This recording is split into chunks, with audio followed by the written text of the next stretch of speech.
बिस्मिल्लाहिर्रहमानिर्रहीम। अस्सलाम वालेकुम वरहमतुल्लाह। उर्दू टीवी में आपको खुश आमदीद कहता हूँ।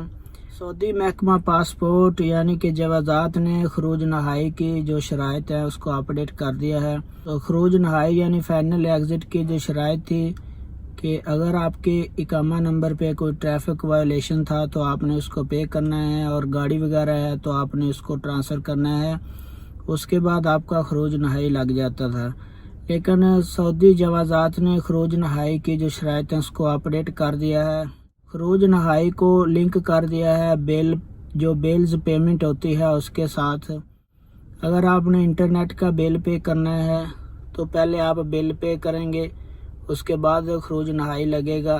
अगर आपका मोबाइल का बिल है तो वो पहले पे करेंगे, उसके बाद खरूज नहाई लगेगा। अगर कोई कर्फ्यू का मुखालफा है और ट्रैफिक वगैरह का मुखालफा है तो वो भी आप पे करेंगे, उसके बाद आपका फाइनल एग्ज़िट लगेगा। उसके बाद अगली शर्त है कि आपका पासपोर्ट कम अज़ कम 3 मंथ बाकी हो तो आपका खरूज नहाई लग जाएगा। खरूज नहाई अबशर या मुकीम के अकाउंट से लग जाएगा, और खरूज नहाई लगवाने के लिए इसकी कोई फ़ीस नहीं है। अगर आप खरूज नहाई लगवा के नहीं जाना चाह रहे तो आप उसको कैंसिल करवाएंगे, और कैंसिल कराने की 1000 रियाल फ़ीस है।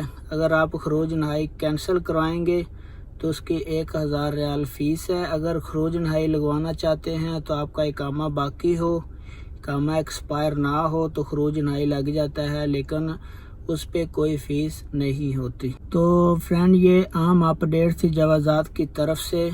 अगर आपके नाम पे कोई सिम है इंटरनेट की या कोई मोबाइल का बिल है तो पहले आप पे करें, उसके बाद आप एयरपोर्ट पे जाएं। ऐसा ना हो कि आप खरूज नहाई लगवा के एयरपोर्ट पे चले जाएं और वहां जाके आपके लिए मुश्किल हो सकती है। वीडियो देखने का बहुत बहुत शुक्रिया। अस्सलाम वालेकुम वरहमतुल्लाह।